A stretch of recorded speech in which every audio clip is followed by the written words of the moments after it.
আর্জেন্টিনার president heavier মিলের বিতর্কিত অর্থনৈতিক সংস্কার প্যাকেজ সেনেটে অনুমোদিত হওয়া নিয়ে বিক্ষোভ সংঘর্ষ উত্তাল হয়ে উঠেছিল রাজধানী বুয়েন্স আইরেস। সেনেটে ভোটাভুটির সময় কংগ্রেস ভবনের সামনে বিক্ষোভকারীদের সঙ্গে দাঙ্গা পুলিশের সংঘর্ষ শুরু হয়ে যায়।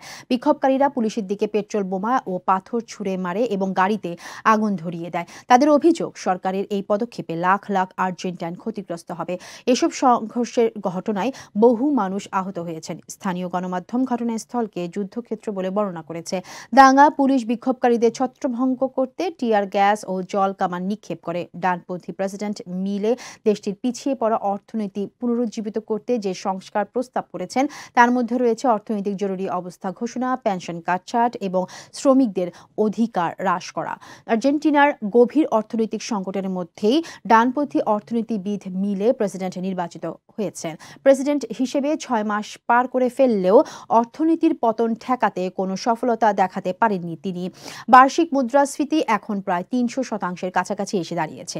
আর্জেন্টিনার অর্ধেকের বেশি মানুষ এখন দারিদ্রতার মধ্যে বসবাস করছে।